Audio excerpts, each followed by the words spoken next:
there. My name is Dr. Kim Ernest, licensed psychologist, licensed professional counselor, and executive vice president at Pennsylvania Counseling Services.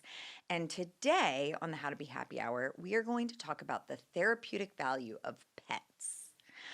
I'm speaking from lived experience as both a former pet-assisted therapy practitioner as well as a lover of all the creatures. And in my own home, we have 3 dogs, Lumos, Lou, Lila, and what's the other one? Duncan. 1 cat named Chicken Wing, and then a few chickens, just a couple, and an axolotl. So we have a very full home. Hi, I am Tracy Quirk. I am the Live Up recovery therapist with PA Counseling. I also have lots of experience with pets. Currently, I have 2 very large dogs, Oliver and Nala, 3 leopard geckos, Snow, Porkchop, and Fatty, and a ball python who is lovingly named Edward No Hands. Oh my gosh. My name is Alicia Arnold. I'm the family-based director in Lebanon and Schuylkill counties. And I've always had, I guess in my adult life, always had big dogs, big Rottweilers. So currently we have Xander, who is 3. My husband named him after Xander Bogaerts, who was one of his favorite Red Sox. So Xander is our 5th Rottie that we've had. So when I think of my pets and my dogs, I kind of think of them as touch points in my daughter's life, who's 17. So we have Xander, who is a big boy, brings lots of fun and excitement. I am Emily Huffer. I'm the Director of Implementation for Outpatient Services, and I also provide therapy in the outpatient setting for Pennsylvania Counseling Services. Right now, me and my husband, we have 2 cats. After a stint of having my 16-year-old cat, part of like our marriage and our journey, I grew up with dogs, cats, hamsters, rabbit. There was a little stint of a rabbit, but just having that be a part of. I brought in from outside, random turtles I caught. Yeah, the turtles, that was a thing for growing up too. But just having that be a part of the journey, I just really appreciate and love animals. My name is Carissa Blumline. I am a support staff from the Reading Psych office here at Pennsylvania Counseling. I'm also a previous pet care employee from a local pet store, so teaching people how to take care of their pets. And so I've had a chinchilla, fish, hermit crabs, birds, hamsters, guinea pigs, but I've had at least a little bit experience with pretty much all the scaly, furry animals in my time. All the little ones. Yeah. Well, so first, before we dive into our conversation, it's important that here on the How to Be Happy Hour, we are going to feature 3 pets that are currently looking for their forever homes. And our goal, our dream, our dream is to help this puppy and these 2 kitties find their forever home prior to the holidays. We currently have Andy, who is a boxer rescue. And he is with the PA Boxer Rescue. He's a big boy, very active, and is looking for a family to match that particular tempo. We also have Tripod with Coco Kitties, and as you can imagine, Tripod is a tripod with 3 little legs, but that doesn't seem to slow them down. So today we're talking about the good, the bad, the ugly of pet ownership and what it does to really impact and benefit mental health, as well as some of the challenges that come with pet ownership and how it can sometimes be a net detractor from mental wellness. In preparation for today, I found a couple of different studies. One that I thought was particularly interesting was published in the Journal of Psychology, looking all about how human-pet interactions actually decrease psychological insight and decrease psychological distress and increase insight into people's own psychological and mental struggles. So just by hanging out with a cuddly creature, people can start to understand and better recognize maybe aspects of their wellness or adaptive functioning that they might need to grow in. What has y'all's experience been when it comes to the therapeutic value of pets? I mean, I think just from what you just shared, Kim, is it brought me back to my childhood of having dogs, and I have cats right now, and I think that they have a level of understanding too. But there's that level of having a dog and them seeing you in distress, that they come to you and sit with you and sit in that distress and be able to either lay their head on you and calm you down because of your bodily responses, or just that you have the facial expressions and they just have that in tune understanding. And I get goosebumps when that happens. Dude, I was pretending to be in distress yesterday on a training. Yeah. Like I was like acting out I was doing a family-based training, one of the startups, and I was acting out a distressed client, and my 90-pound golden doodle like was jumping up on me, like Yeah. trying to lay on top. And I was like, bruh, like I'm pretending. Like it's good. Like go lay down. But he couldn't. Yeah. I think it He just needed to know I was okay. and having that level, just that pet in general, an animal know that you are in distress helps us know that we are in distress. Even when we don't know it, they can see the difference in our temperament, how we're talking, if you're loud, if you're quiet. For me personally, I'm a crier. So whenever I would start to be tearful or cry, immediate change with an animal, they would come to me or give me some distance as well if that's needed. Right now in my household, we have 2 cats, and I will say, depending on like the situation, the one cat, Onyx, he will come up and lay on me. He's a lap cat, so he knows to come up. And I took some time off from work and had to get a surgery. He was beside me the entire time, like at home when I was recovering. Whereas the other one, like he'll just sit and watch things, kind of see how things are going. But I think pets have such a value with us understanding our bodily responses and our distress overall. Yeah, for sure. I mean, I was thinking when you said how like they increase that insight in children and in adults. I think we have a tendency to personify our pets. You know, they don't necessarily feel emotions in the same way that we do, although I think we like to think that they do. And I think that adds to that insight of recognizing, oh, like maybe my pet feels this way, but it's really more like looking inward. And I think that's just really valuable. Yeah. I know my father, who's in his upper 70s, pretty recent diagnosis with Parkinson's plus, and he's always loved my big dogs, and my mom would not let him have big dogs us growing up. So when he comes to the house, my dogs, it didn't matter which of the 5, were always happiest to see him, and he loved that. And, you know, he'll say things like, oh, Xander's the happiest to see me of everybody in the family, and the dog doesn't leave his side. But I notice he'll be more mindful of his balance, of just his mannerisms, which, of course, Parkinson's plus, there's a lot of balance off, just physically, mentally, a lot of things. So it absolutely is healing for him, despite him feeding my dog and all of the other things that come around. But it does bring him a lot of joy, which I allow that it doesn't bring me that joy when I'm picking up after him. But there absolutely is a healing sense with people who are going through challenges. Absolutely. I think one of the studies that I prepped for today, it was published in 2017, but it was in the Journal of Clinical Gerontology. I'm sorry, that word is hard for me.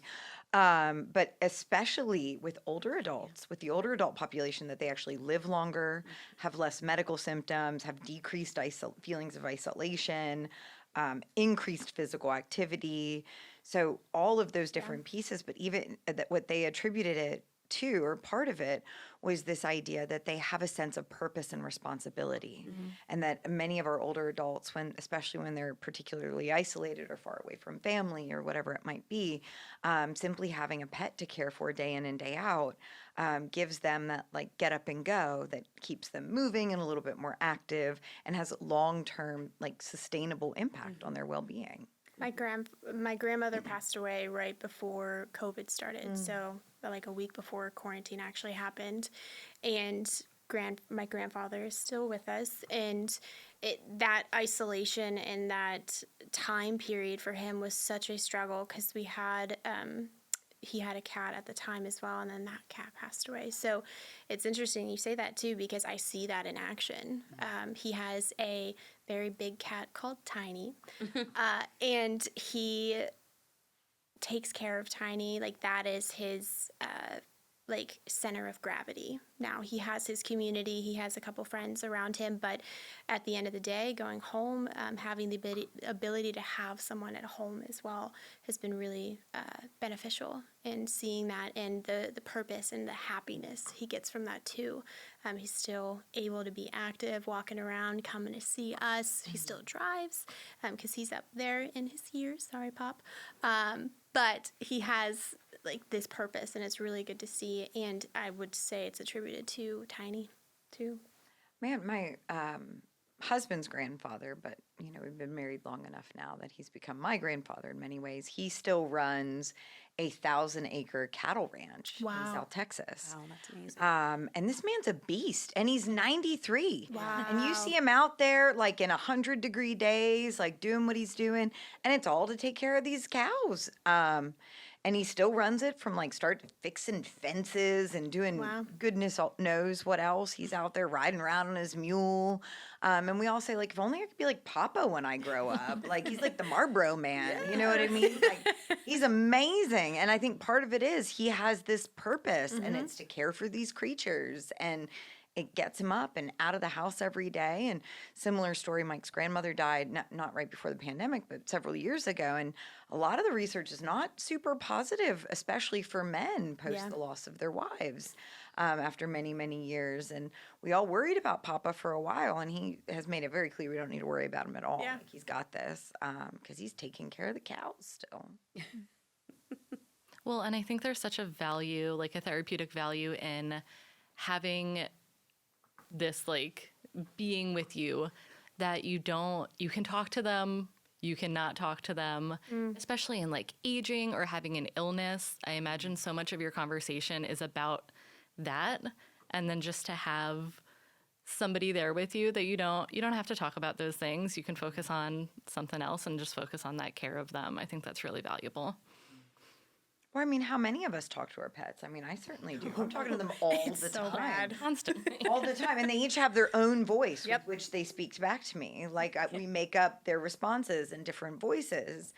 But it's nice to have some, like, I know I'm not burdening them with my troubles. I Right. know that, like, the chickens, they don't really care if I'm having a bad day, but I can talk it through with them, and they do a great job of maintaining confidence.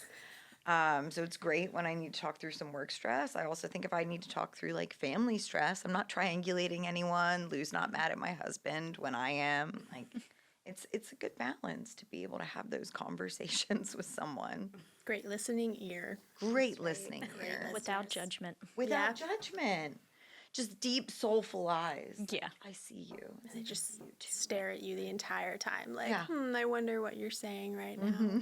With the only exception being if you're talking about not giving them a treat or not giving them a toy, then all of a sudden they seem to know and Very they do judge. Yeah. So how could we pull this process? So many of us work with pretty high risk, high needs populations. And in that, not all of them are at a place where they're equipped to care for a pet. So maybe they don't have a housing situation that would allow for them to have pets. Although I've had numerous clients over the years. I mean, I remember having one client that was in early phase recovery from the disease of addiction. And one of his many reasons for not seeking treatment earlier is because the abandoned house he was kind of squatting in, he had developed this relationship with these 3 stray cats, and like they were his little buddies. And he's like, well, if I go to treatment, I won't be able to continue to care for these guys. And they had become like pretty tight with these cats during that early phase or during active addiction and very early phase recovery. And so how can we pull some of these pieces in to really serve our clients or use what we know in a way that's safe to the animal, but also effective for the client? I mean, I feel like my first thought is like the community programs of, volunteering and the still like being able to be around that. It wasn't, I think it was therapeutic. It wasn't the intention of it. But when I was a nanny, their library had a therapy guinea pig that kids could go and read to. I don't think it, compares to having your own pets that you're really caring for, but just finding some of those like programs or therapy programs that do allow animals is really, really valuable when you can't make it work to have them on your own. And I think that's really responsible to not take in animals when you can't care for them. So I feel like a lot of times, certainly the clientele that we work with, I know clinicians will go to the Humane Society and have them volunteer or get involved with CATRA. There's so many programs with horses, and even one of the clinicians that work with us is, I think, Horses and Heroes she's involved with. Yeah. Which has been tremendous, but it's just a different way to care for animals and certainly carry that over to caring for humans, caring for your loved ones. So I know when those types of community sessions happen, that's kind of the focus. I know the therapists are talking about the animals, but bringing it back to the family systems work that they're doing as well.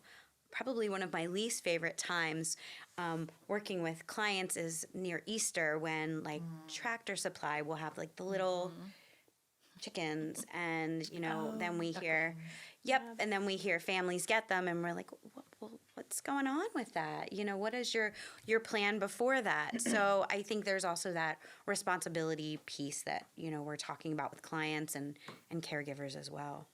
I currently am in that process right now with some of the conversations and clients in general of just that forward thinking, the planning of what it looks like to be a pet owner where there's been impulsivity before and it has not worked out.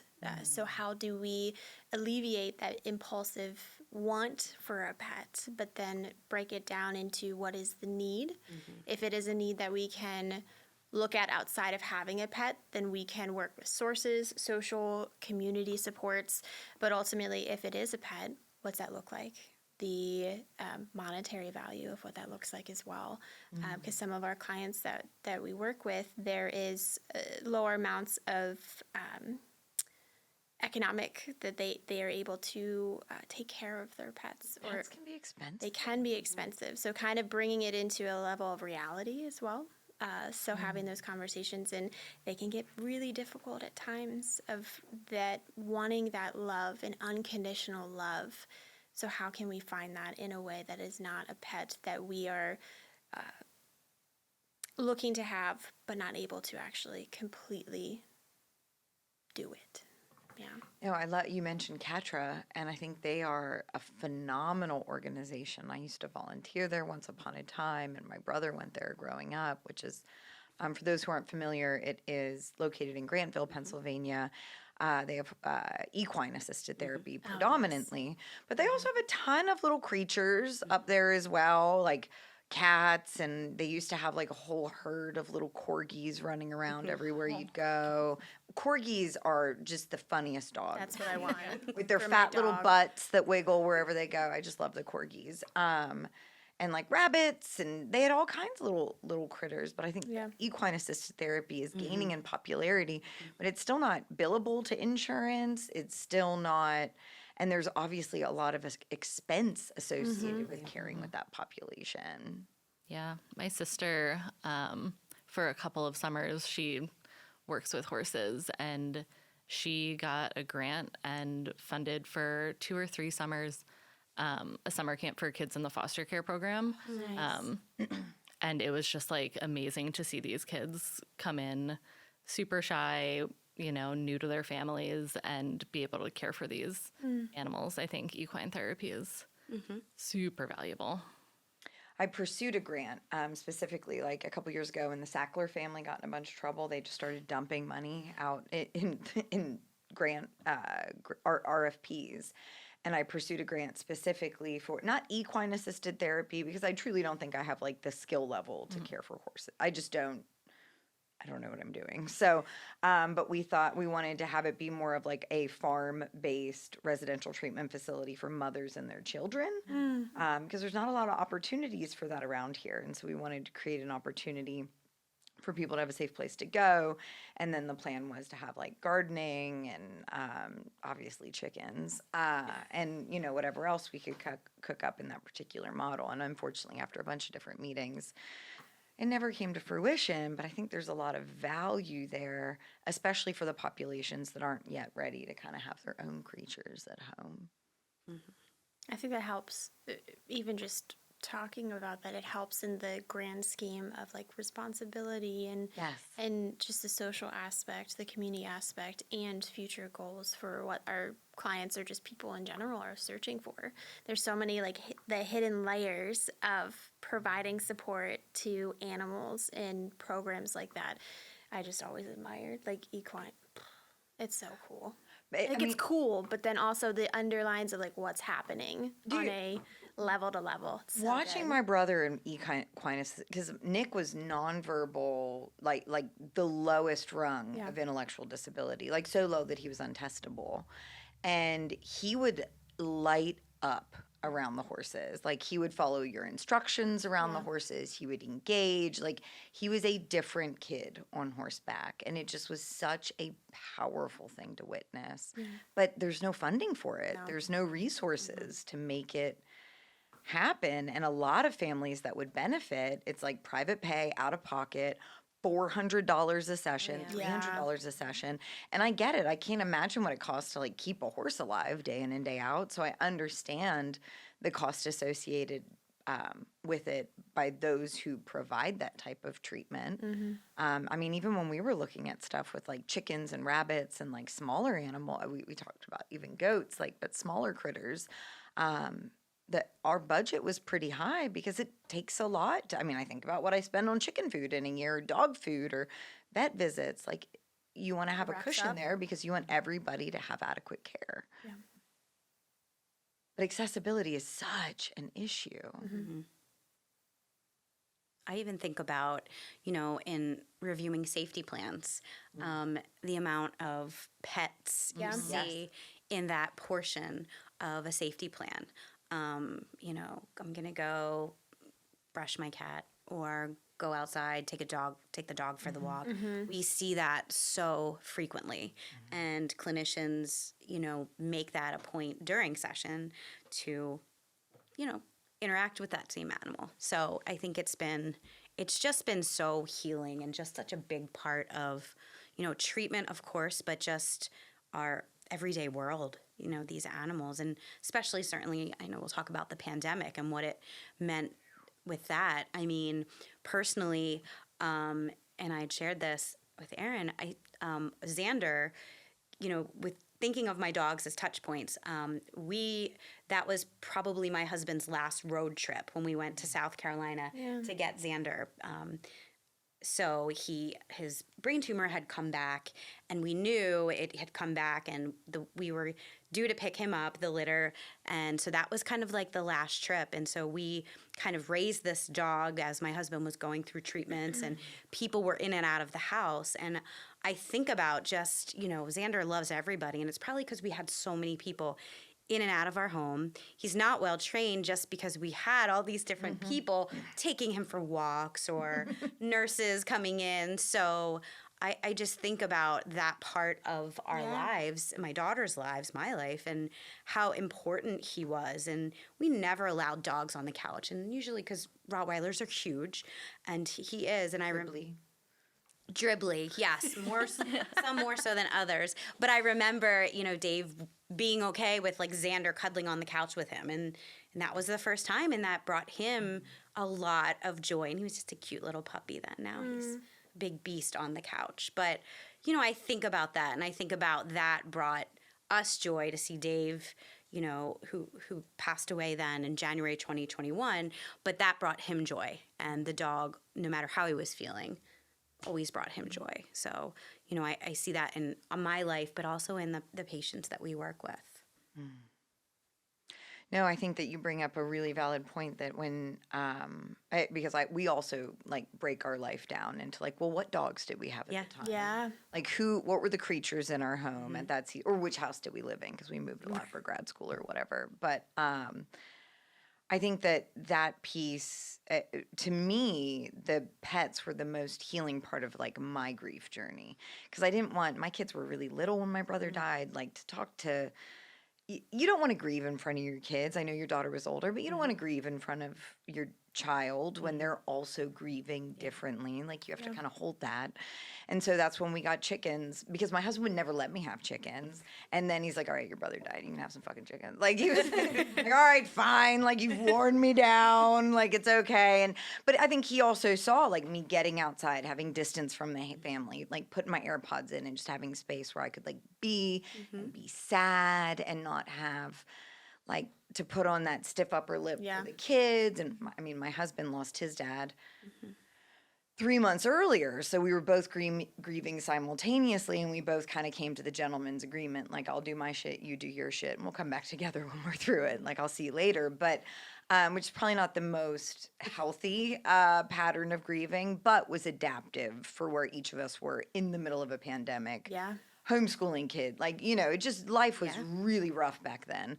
And for me, I think the chickens got me through it. And I remember my neighbor getting really mad at us because we had a rooster at the time, and we've since gotten rid of the rooster.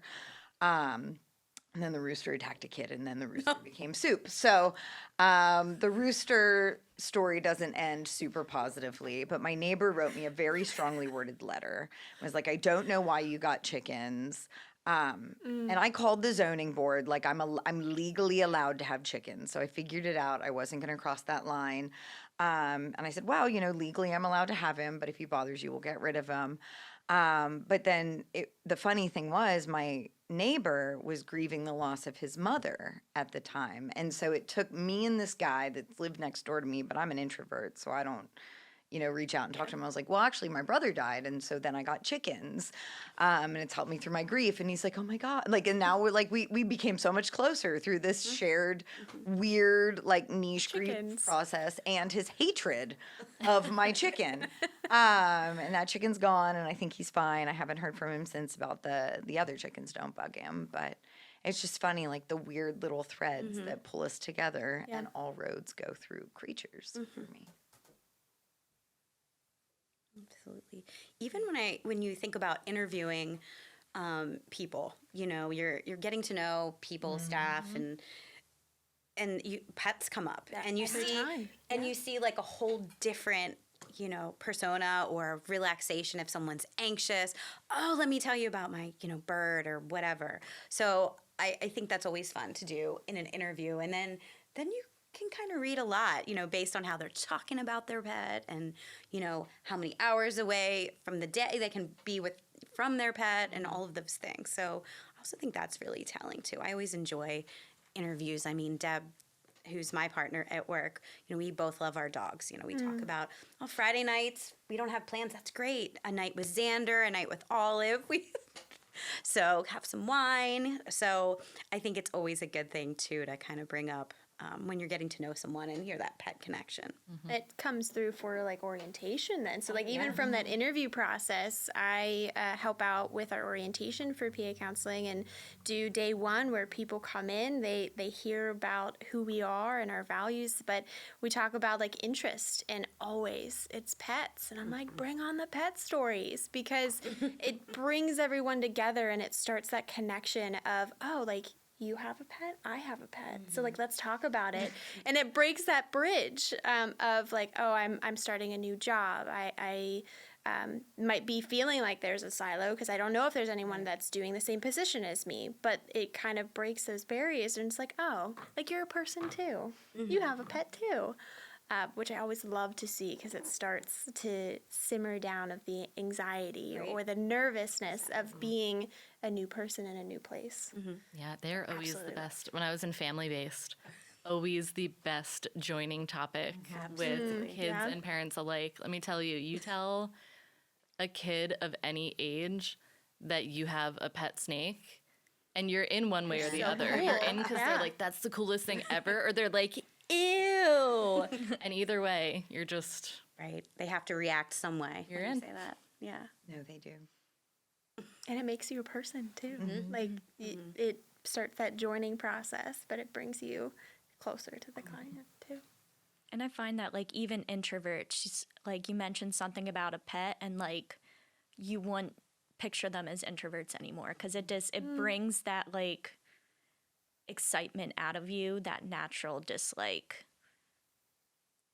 empathy that I feel like at least partly empathy, partly just maybe personality. But I think it's just really fun when I'm like, I have a chinchilla, and they're like, "Oh, show me a picture." Like, and then you all of a Always sudden goes through start, pictures, right? yeah, and then you got to scroll through the hundreds and hundreds of photos that you take of your pets on your phone, if you're like me.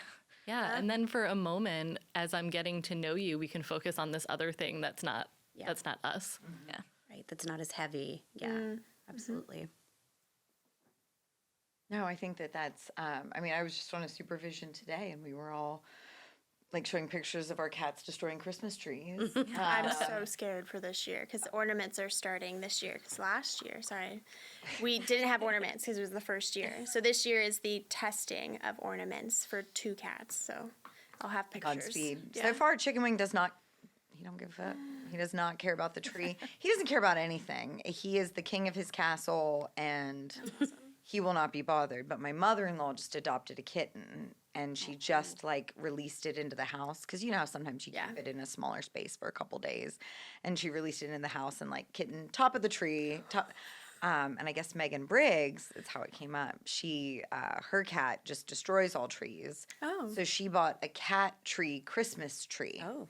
So it's a cat tree in the shape of a Christmas tree. That's with a genius. star on top. It's like the whole thing. And she's like, so this is our tree this year. The compromises we make. There you go. The compromises we make for our pets. I never thought of that. That's a great idea. The things we do for love. It's Great true. conversation starter. Yeah. And then we're all just nerding out about cats at Christmas. Yeah. My cat, he's a trip. We were talking about some of the financial burden, and I think that we've talked about a ton of benefits, with some of the big ones being like stress reduction, increased social interaction, reduced feelings of isolation, increased creativity and productivity. Also, low key, one of the purposes of today's podcast is we are trying to convince our owner and CEO that we should have therapy pets at work. Obviously certified. And I do think that this trend of like, this is my therapy alligator, needs to go by the wayside because I've seen a lot of folks have therapy animals that I'm absolutely certain you bought that best off Amazon and you put it on your dog. Oh, yeah. Because your dog just low key tried to kill someone in my waiting room. Like that kind of stuff needs to go by the wayside. And I did animal assisted psychotherapy with our English bulldog for about 4 years. And she did a lot of different types of things. So she did like a reading program. I think you mentioned the guinea pig they read too. She would go into the library, but specifically a program for special needs kiddos that felt a lot of anxiety about reading out loud. And so instead of reading aloud to other kids, which, you know, kids can be really mean, they would read aloud to Lola, the big fat bulldog. And she would just sit there with her big dopey face and listen to them for hours. And it was awesome. But Lola also would do animal-assisted therapy with me when I worked at the inpatient alternative to prison treatment facility. And she was the best co-therapist a girl could ask for. We would do deep, like, trauma processing. Like, I use cognitive processing therapy, which is an evidence-based model for trauma treatment. And so she would sit there while these clients would be like reading their trauma narratives or working through one aspect of that is the impact statement, which is like, why do I think this horrific thing happened to me in the first place? And she would know because she was kind of like an Aspie bulldog. Like she wasn't always in your face. Like she'd wander away and do her own thing. But the moment the client started to become dysregulated, she would just walk over and put her big, fat, blocky head, which weighed like more than the rest of her body, into their lap and just sit there and serve as that weight. And they would sit there and pet her, and then they'd read through the rest of their narrative and work through it.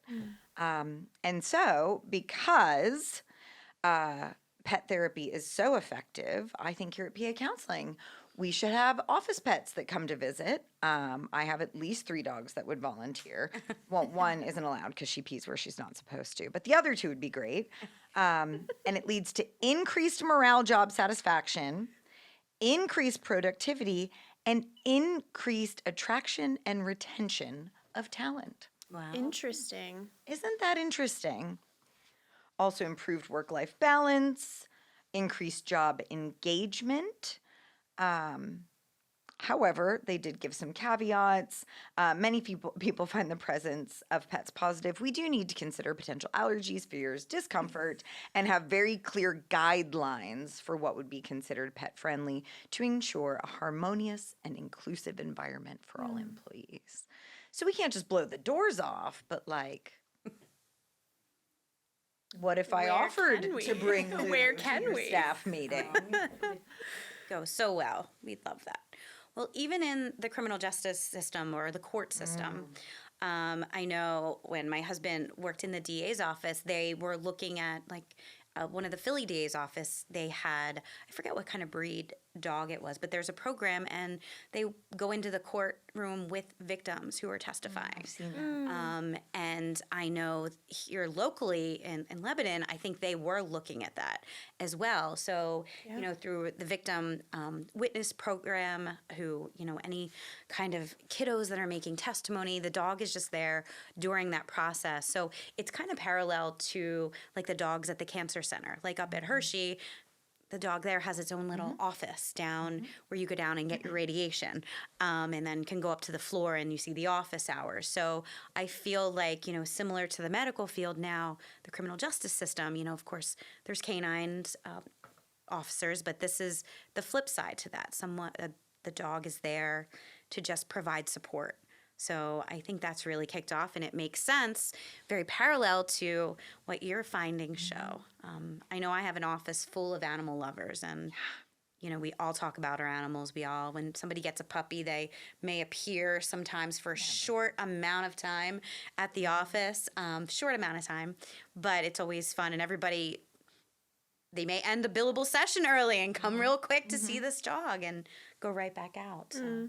Yeah. Well, and it's always amazing in those settings. I work with a decently like rough crowd right now, high risk adults, drug and alcohol setting, typically in like work release, just coming out of prison. And we may or may not have one little dog that comes to visit occasionally. She is like this big, and it's so funny to see these like big tough guys, Who's and then the prettiest girl? with this little dog in a sweater, just like romping around, and it's so funny. And then to see that side, I think it's so valuable for us as therapists to see our clients who come off like really tough, to see that side of them. I think it's super, super valuable for our like therapeutic relationship and moving forward. No, it really does pull out that like softer side. And I think, I mean, again, when I was taking Lola in, it was to that alternative to state prison, very similar population to the one you serve. And a big, tough, like the baddest bad, but Lola would walk in and be, who's the prettiest guy? I love you so much. And like they'd be sneaking her food off their lunch trays and then she'd poop everywhere. Yeah, but it was a mess. But like everyone's kind of a sucker for that sort of thing. Like it's hard not to fall in love with the right little, and bring out that like softer, more childlike part that has a tendency to, when you're struggling with substance use or navigating the criminal justice system, it has a tendency. But the prison pups programs are usually extremely effective and have great outcome studies. Gosh, pit bulls and love parole. those. I mean, all of I those. love those. Yeah. It was like a big phenomenon for a while, and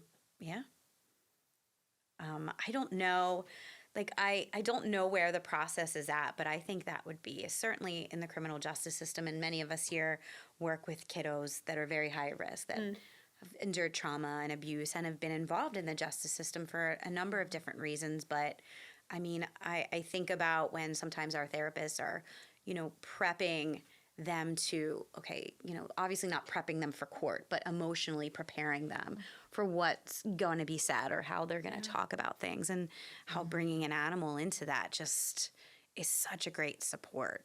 So, The soothing and grounding and just where they are at. yeah.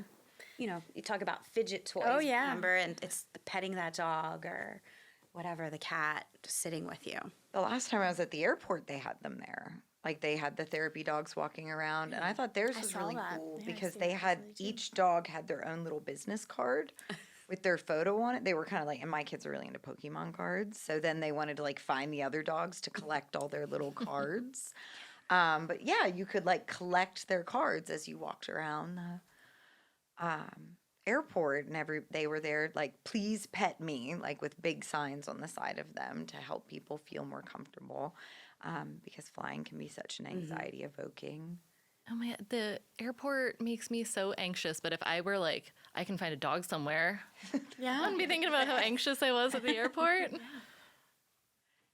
would be the best. Sidebar, my cats are named after Pokemon. What are your cats' names? Onyx and Geo for Onyx and Geodude. Wow. I'm actually really lucky that none of our pets are named after Pokemon. I'm surprised. Onyx was the name that he had for the foster, so then we changed Geo. I don't remember what his name was, but it's Geo now for Geodude. I tried to change Chicken Wing's name, but Didn't work out. kids won, which was good because we thought Chicken Wing was a girl when we brought him home from the Humane Society because they said he was a girl. And then we took him to the vet, and they're like, well, do you see these? These are testicles. This cat is, in fact, a boy. I was like, oh, okay. Well, good thing I didn't win when I tried to name him Blanche. Gender neutral. I wanted Blanche. That's amazing. I love the Golden Girls. I don't know. I remember as a kid, my grandparents got a cat, and they're like, "What do you want to name it?" And it was a girl cat, and I'm like, "I want to name it Jesus." And they're like, "I think it's a girl. Why don't we try to come up with another name?" And I'm like, "No, I want Jesus." And so when I was around, its name was Jesus. I'm sure when I wasn't around, it had a different name, but Cat named Jesus. yeah. That's pretty amazing, actually. So we do have some questions for the pod, and we have a couple upcoming pods. So we always accept questions, and if you're interested in submitting one, just email kim@howtobehappyhour.com. And our upcoming topics, so we have one coming up on fatherhood not too long from now. We are doing one on New Year's resolutions. Is that a good idea? Helpful, hurtful? What does that mean for our mental health? We also have one coming up on, I think its working title is Die Hard is the best Christmas movie ever, and you're welcome to fight me. And so far, anybody on the side of Die Hard can volunteer for that podcast because it's me versus the Hallmark Channel. So please show up. Because right now everyone's like, no, Kim, it's not. Die Hard's not even a Christmas movie. And it absolutely is. I'm on your side. You're on my side? on your side. Really? I wouldn't have picked you as a Die Hard I fan. grew up on it. Stepdad, Yeah, like me too. every Dad. year. Yep. My dad asked me the other day, this is an aside, but he said, at what age will your sons be allowed to watch Die Hard? And I started watching Die Hard, I think, every day on Christmas at 5. Yep. And not 5 was my answer. Like, I don't know when I'm going to let them watch it, but definitely not now. One, because I don't want them to go to school and say, yippee-ki-yay, motherfucker. But two, like, there's, like, machine guns and stuff, like, probably best. But for me, it's not Christmas until Hans Gruber falls off the Nakashima Tower. So our questions for the pod today are... Sorry, I have a bit of a squirrel mind. How do we view the therapeutic role of pets within the context of mental health treatment? Where is it helpful? Where is it harmful? I think it's just trying to find a good balance of like, what is it I need? What is it I'm looking for? What is it I can afford? What is it I have time for? And, maybe something, you can get your needs met by something that's more expensive. Less expensive, less time consuming, but it still is going to give you the same effect. And I think that's how you find the most therapeutic benefits to having a pet. Yeah. No, I think that's interesting, and I love the idea of like pet assisted therapy, and I've seen the opposite be true, where folks take on more pets than is helpful to them. I remember having a client of my own once upon a time that the house was so chaotic, and then on top of that was like a million animals. Like I don't even know how many animals, but I don't think they knew how many animals, truthfully. And like my house is pretty full of pets, so I can't imagine the level of chaos in that particular context. And I was just consulting on a different case where they had a lot of kiddos with special needs and then also like 37 special need foster dogs and cats and all these extra things. And mom is so tapped out and burnout, but keeps taking on more and more and more. And my question there is like, where does the boundary need to be set? Like, it's hard to say no, it's hard to set boundaries. But I also believe that the setting of boundaries is one of the single best things we can do for our mental health. And not that everyone always takes it well. Yeah. But I've certainly seen like there is a bell curve when it comes to pet ownership. Like there is a point in which you cross over into mental harm. And using that kind of as, I'm thinking about families that we've worked with, that could handle having multiple pets, but then certainly those that couldn't. And what did that mean? Caring for pets felt more, caregivers felt more effective, more successful because they felt like they were completely failing their kids. So, and it's easier in some ways in their minds to take care of the pets, but yet that wasn't happening. So I do remember this one case where when, clinicians went in and they shared they had, reduced some of the pets, we were like, great, it's a win. Then a couple months later, when we saw tensions rise within the caregiving team, more pets came in. And we were like, oh. So it was a sign for something else. And distraction, obviously that sense of hopelessness was building again. Certainly addiction was involved in this family too. A lot of trauma. And, the kids just feeling like they were just numbers with the pets too.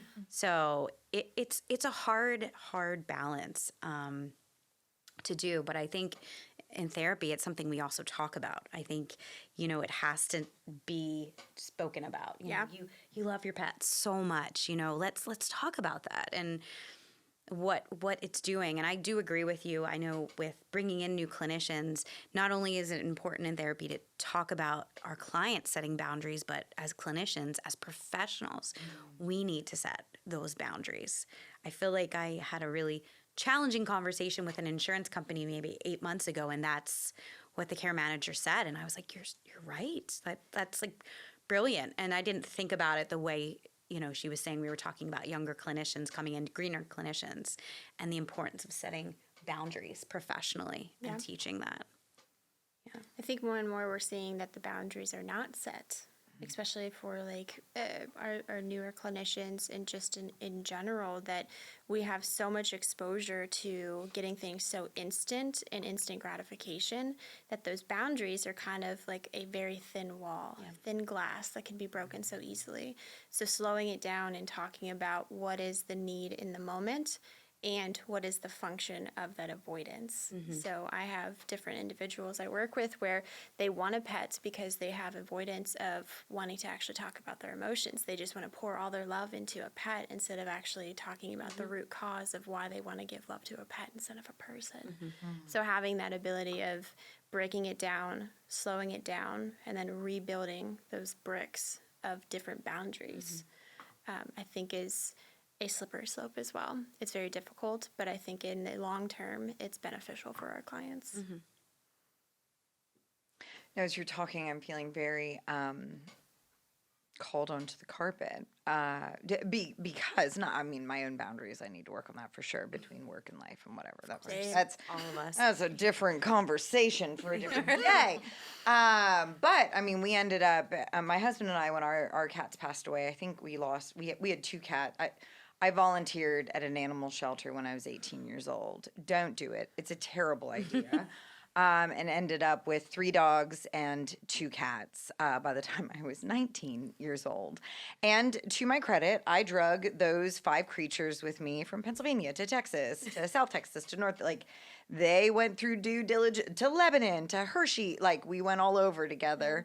And they all died at the ripe old age of like 16 to 18 of natural causes. Also, having 5 geriatric pets at the exact same time really sucks. So don't do it. But that's what we did. And then when the cats passed away, we're like, hey, we're done. Like, we're dog people. I'm a chicken lady. My husband is not a chicken man, but he tolerates me. But we're really done with cats. We don't want the litter box. We don't want this. We don't want that.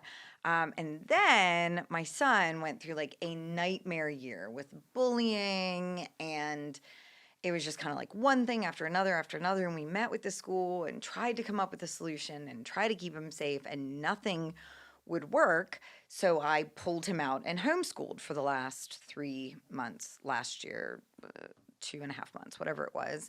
And part of our homeschool curriculum was I had him volunteer at the Humane Society in their Book Buddies program, where they go in and read to the cats. Yeah. And that's where we met Chicken Wing. And after that, it was my own my own shit, really, about being an inadequate parent, not being able to keep my kids safe, not being able to do what I felt like. I'm a psychologist, and I'm like kind of a bad bitch. Like, I should be able to handle this, and I couldn't. And so when he looked at me and was like, Mommy, I had a really hard year, and a cat will make this better. I'm like, you got me. All right. And so I called them every day till we brought that stinking cat home. And they wouldn't release him because he had a stomach rash, and he still has a stomach rash. It just won't go away. But it was all like that grieving and that loss and not really knowing what to do with it. And now we have a cat named Chicken Wing. And I think, like, we have the means and we can and he's well cared for. And my son, actually, it's been good responsibility for him and extremely healing for him. Yeah. Like, Chicken Wing sleeps with him every night. He reads to Chicken Wing all the time still. But absolutely we should have said no. That was insane. Like, my son got bullied, and that sucks, but we shouldn't have adopted a cat to solve it. But I guess all that ends well, it's working out. So one of our other questions is, are there specific mental health conditions for which you'd often recommend or consider pet therapy as a complementary intervention? The first question, or the first answer that came to mind for me, was for autism. I think autism, nonverbal, preverbal, those that struggle to articulate with words, anybody with some sort of sensory component. Yes. I think pets and animal-assisted treatment can be amazing. I think it goes back to the connection of the nonverbals that the cats, or I say cats, but animals, they cannot talk. So having it be a very similar playing field for those individuals. So having that sense of oneness with that interaction, I strongly agree with. And I think that it's been, I keep on saying beneficial, but I think it's very special in how to provide support to that population. I know for me, both personally and just through like other people and just through my time at the pet store, that for anything related to anxiety or depression, like especially if you are able to get a pet in a non-impulsive manner, which unfortunately is not, at least in my time, was not a very common thing. People would go into the pet store just to look and be like, do you know what, I'm going to get this. And I'm like, do you realize, do you realize this little bearded dragon may be like fit in the palm of your hand now, but it's going to grow up to 2 feet long? Like, but anyway, just if you know what you're getting into, it just seems to really have major benefits. Yeah. At least it has in my life too, for those stuff, so. No, absolutely. I also loved it for the justice-involved population. We talked about that already, but I think it just brings out a different side. It allows them to feel like a kid again and kind of show up in a different way. So I've always enjoyed using pets in that population. And when you're using creatures with certain populations, you also have to take extra care to make sure they're safe. Because I've also heard some horror stories come out of like group homes or halfway houses that got like a dog for the facility but didn't provide adequate monitoring. I know that I used to do some assessments in a juvenile detention center, and they had a cat there, and that went really well sometimes and really not well other times. And so I think if that's being utilized, you still need to have the appropriate framework for it. I don't know if it's a context of therapeutic, but just what came to my mind is babies and pets. Of like the whole social media, you see that you have the pets that grow up with the kids and having like a like partner as you grow up. I don't know if I've not experienced that. I'm not a mom, but just seeing that dynamic of having a pet with a baby and seeing them grow up together. Maybe not a puppy, because I've seen both, and sometimes it goes well, sometimes it doesn't as well. We have But to having watch my 5-year-old with the puppy. He's like, "Look, Mom, I can carry him by his Yeah. throat." It's like, no. but having the Can go back. development around Yes. that and how to teach to love animals and for the animal to love unconditionally. I too. couldn't imagine raising kids without dogs. Yeah. Like, especially boys, but like my boys and their dogs, I mean, it is like, there's no other way. I remember when my daughter was born, we actually had 2 Rottweilers at the time, Ramses and Caesar. They were brothers. And like a bunch of my relatives were sending me articles of what Rottweilers could do to babies. And I'm like, what kind of dogs do you think I have? Like, these are like, they're brothers. We love them. They both are in our bed. Like, they're amazing. And, I remember taking Reese for a walk. Like, I had a jogging stroller, and I would have both of them, they would flank my stroller. Nice. And they were very protective, but also very, like, they were wonderful. And the one in particular, Ramses, anytime she would be fussing in her crib, he would go into the room and just lay there. And I would say Reese had the best connection with him. And that was really hard when he passed away. I also think there's something about with young kids, with the grieving process, with death, that was a necessary evil. Yeah. And saying goodbye to a pet and the process of saying goodbye to a pet. So we then had Rocky with Ram after Caesar passed, and he had kind of an untimely death, and that was Reese, really, who was 14 at the time, really was wonderful with like having to treat him and the things we did, and certainly now if Xander has like an ear funky thing, she's like, oh, get him to the vet, and I'm like, we got it, we can be responsible. But I also think about the process of owning dogs, and with those of us that may use breeders, I remember the interview process, and trying to get one of these 8 puppies that possibly could come, and doing my best in the interview and thinking this is ridiculous, but at the same time the amount of love and care these breeders are putting in, and this crazy lady from Lebanon County is driving to South Carolina with her family to pick up this new little addition. So it's such an investment, but there's so many life lessons that have come out of when I think of having dogs as my daughter's growing up. And now that she's going off to college next year, she'll be pretty close by to still have that relationship with the dog, which is, she's an only child. So she's had like these that's her dog siblings. siblings. Yeah. Absolutely. I'll be like, where's sis, Xander? And he'll run up the stairs. Got her. Yeah, there she is, and it's like, get out. She will yell back, get out of here, Xander. So it's good. Yeah, that's interesting, and it's tough because I was always big into like the dog rescue world until I had kids, and then at that point in time, I completely switched gears. And I was fortunate that all of our rescues, when the kids were born, they did fine with it. But my mom had rescued a dog, and she actually ended up rehoming that dog. Now, fortunately, she was able to find a home without kids. But this dog had fear bit my husband twice, and it just, I said, Ma, like, I hate to do this to you, but she was also going to be our childcare. And so after that experience, we're just like, no, I can't do it. But we rescued a cat, and that feels a little different, though. I think dogs can do a lot more damage.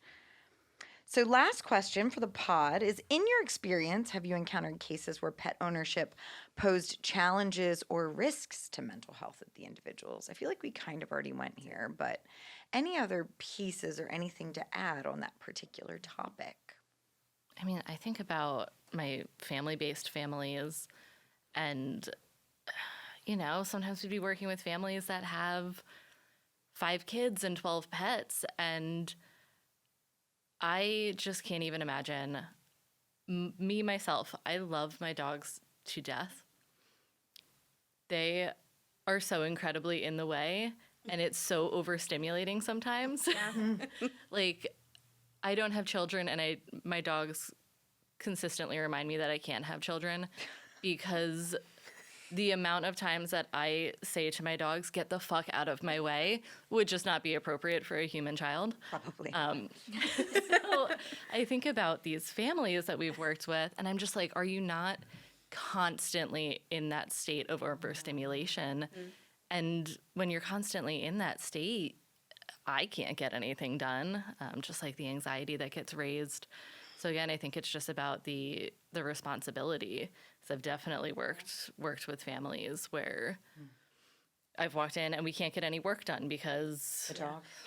Were you ever at risk because of because I've seen that as well, like families that we could no longer provide in-home services because the dog made it unsafe. I personally wasn't. I would walk into homes and people would have their dogs locked up, and I'd be like, "Bring them out. I want them." But I think we've definitely had, like, within our office. Reports for Right. like where a dog would get aggressive or something, and they'd have to. Or if the dogs are in the front yard, let us know. We'll put them away, and then you come in. And talking to staff about, we have that part of our paperwork. Dangerous animals is Yeah. on some of our paperwork wow. to Yeah. know going into the home. But I also, in what you're saying, like adding a pet is, the parent may be adding a pet to fill a need that they feel they're not able to do. So it's another way to further distance that relationship. And certainly when you're in family sessions, and I've, gone to homes with my crew, and it's very telling where the dog or cat sits, and if they're sitting near us, it's like, help me. Like, the calm person, or when voices get raised, we already talked about that, like where they go. It's very telling who the dog is drawn to and who they stay away from. And it says a lot about, certainly in family systems work, when you're in their environment, Yeah. what you pick up on. Yeah. Well, and that was just like a really good point, Kim, of there are families that really do need in-home services, and that could be a barrier. I feel like I haven't thought much about that because it just hasn't been my experience, but Oh yeah, we've had families that we've said, "Hey, we can no longer provide you treatment," or we like it needs to. I can't remember. Was it in your county where a dog kept getting out? It was an aggressive dog, and they would like put it away. They would crate it, but the dog figured out how to open its own crate, and then it would come out and growl. Maybe it wasn't. Maybe it was. I don't think so, but there's been staff that would, most of our staff, I think, in community-based work, you've got to flexible. pretty flexible. If you're gonna last. Right, even bugs, but not so much. But I've had a couple clinicians that aren't huge dog lovers, and they would be very mindful. Truman had a partner in family base, and Truman loves animals, but his partner was not a dog person, and no matter what, the dog would sit right next to her. But it is something to be mindful of, and I agree with you. It can be a barrier to treatment, and I've had staff talk about that. I think also the sense of blinders for our clients, where they don't see it, that there is a risk with having pets and the level of avoidance that they're having, but they don't see it. So then it comes into the therapeutic room where you start nudging on it, and it gets real uncomfortable for that client, and then having to navigate that.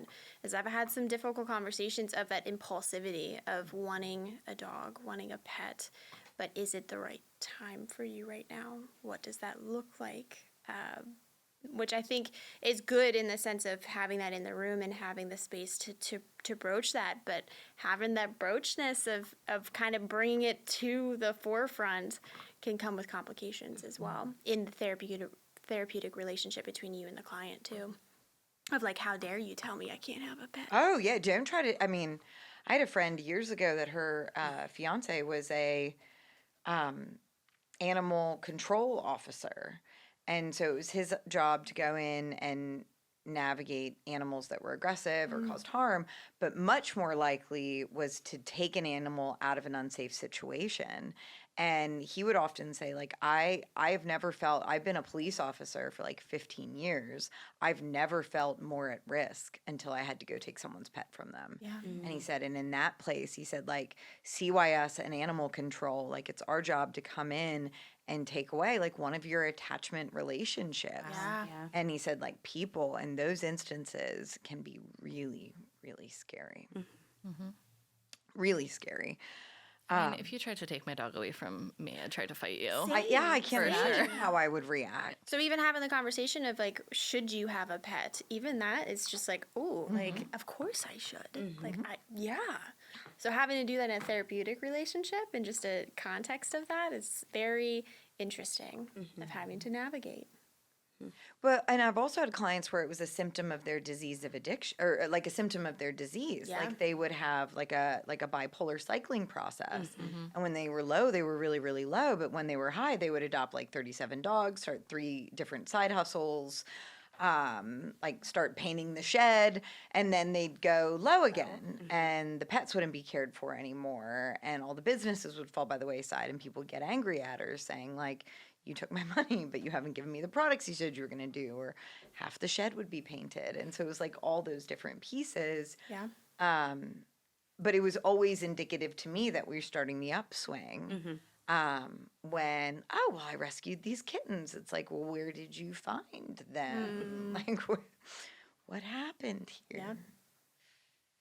So that brings us, I think, to our last call. And for the purposes of today's last call, it is this idea of pandemic puppies, that everybody in 2020 needed something to do, somewhere to throw their energy.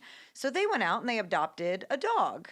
And now that work from home isn't an all the time kind of thing, I think even companies that said we're going to be 100% work from home have realized that that doesn't work for their day-to-day operations, and they're mostly in the or not in the clinic, but back in the office at different points in time. And now these folks, I'm reading that like shelters are completely full. I've been watching a lot of our local shelters. So we adopted Chicken Wing, and then my mother-in-law just adopted Breakfast Taco. Don't let kids name your pets, y'all. Don't let kids name your pets, because otherwise you'll have them named Chicken Wing and Breakfast Taco. But adopted Taco, and they basically said, like, we are at cat capacity. Really cute. But they essentially said all these people went out and got these pets in the middle of the pandemic, and now they're saying, hey, we don't have time for them, and dumping them in shelters kind of in droves. So sort of this idea of don't adopt a creature that you can't see through to fruition. Yeah. And one of the things that I was thinking of when you were talking was the Easter basket bunny. Oh, yeah. That everyone wants a bunny for Easter. No one seems to remember that bunnies live for 12 years. Yeah. Like, I know at least at the store I worked at, we would not sell bunnies, especially like once in a while the animal shelter would give us a bunny to adopt out through them. But like when it came to Easter, we wouldn't even do that because that is, people are like, oh, look at this cute little bunny. And then they don't realize how much room they need, how much exercise they need. They need to be able to roam. That they need regular vet visits to be able to trim their nails. Like, They get long. Yep, their The teeth. nails. My best friend, she has a bunny, and just all of And that maintenance. yeah, and they poop a lot. Yeah. Well, and I think it's a shame that, like, not trying to throw too much shade, but like that these large corporate companies will capitalize off of this of like, oh, it's Easter, let's put a bunch of bunnies in the store, Right. knowing full well 6 months down the road that animal might They're not gone. be taken care of. People just let them free. Yeah. Like I noticed in my mom group the other day, like a little mini lot bunny was found like hopping around Chocolate Avenue. And it's like, well, that rabbit didn't get there by accident. No. Like somebody just let it go. And our family is guilty. We had a rabbit. We had to rehome it when Lou was dead set on murdering it. He watches the chickens just fine. We thought the rabbit would be okay. We learned the hard way that the rabbit was not going to be okay. So, but we did it like the proper way. We went through a rescue. We found somebody. Met her at a casino, so I'm sure it was legit. But no, still, she sends me pictures like every so often. She's like, Sir Benedict Cuddlebuns was his name. She's like, he's doing great, just so you know. And he has his own little apartment. He looks quite happy. But folks get these animals and they don't know how long they live or how big they'll get or what that means next. And then they just release them into the wild. Yeah. I think it just goes hand in hand with like our just need for immediate gratification, especially during the pandemic. I get it. Like, we were lonely. Yeah. You know, we were isolated, but it's that immediate gratification of, oh, this is going to make me happy right now, and not thinking through the responsibility of one day I'm going to be going back to work. We've got all of these dogs that are just hella anxious now because their parents were home all of the time, and now they're in shelters, which is just so sad.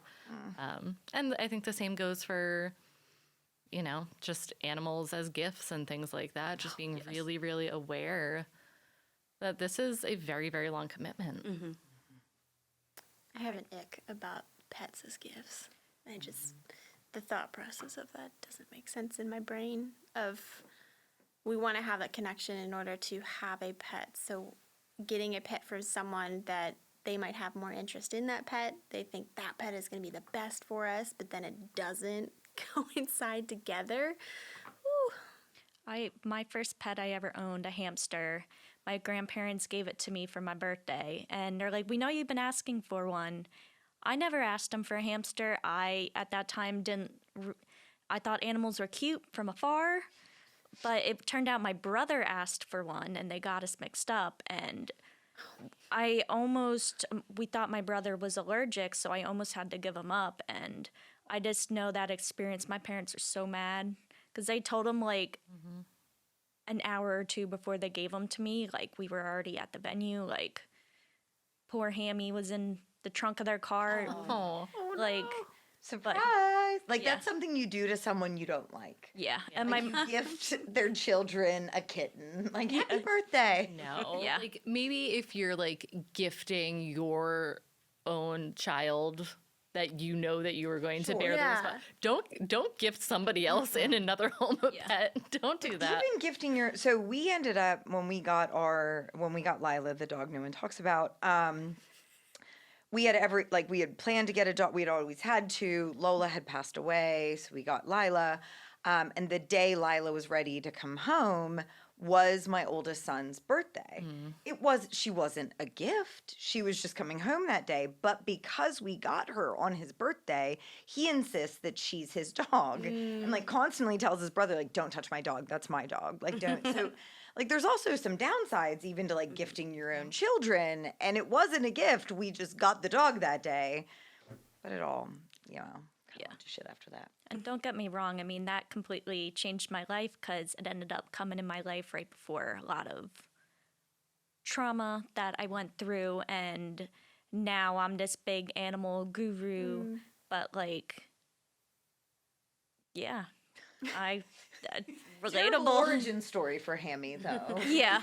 Hammy ended up being great. My mom was like, "You're paying for everything and all that," until she was the first one to hold him, and she's like, "He likes me best." And ever since then, he was our all-star hamster. So it had a happy ending, but it's not guaranteed. So get through it. That is a good statement. It's not guaranteed. I think that is a good ending. I think that's where we're going to wrap things up here today. Because I think it's important to recognize, like, pets are amazing, they're therapeutic, and they are expensive, they take responsibility, and it is not fair to bring a pet into your home if you're not in it for the long haul. Yeah. Now, if you are in it for the long haul, please remember we do have Andy through the PA Boxer Rescue, and we just adopted our Duncan through the PA Boxer Rescue. We didn't need a dog. So speaking of timing, but we brought home our little donkey doodle through the Boxer Rescue, and he is a dream. We love him very much. But we have Andy, who's looking for his forever home, and we're hoping to find that home by the holidays, as well as Tripod through Coco Kitties. And as we said here today, so many of our shelters are full to bursting, especially with cats. And I guess especially more and more kittens this year than ever Interesting. before. Yeah. Because usually, like, kittens have cycled through by now. Geriatrics, But even last week, I was at the Harrisburg Humane Society with my mother-in-law, and there were like 30 kittens there still, just breaks my tons heart. and tons of kittens. So if you are looking for a pet, and you plan to understand the financial and personal responsibility of it, there are lots of options out there for you. So thank you so much. We have a couple upcoming pods, one specifically looking at fatherhood. Obviously, Die Hard is the best Christmas movie. You're welcome to fight me. And New Year's resolutions, friend or foe. Thank you so much. This is the How to Be Happy Hour.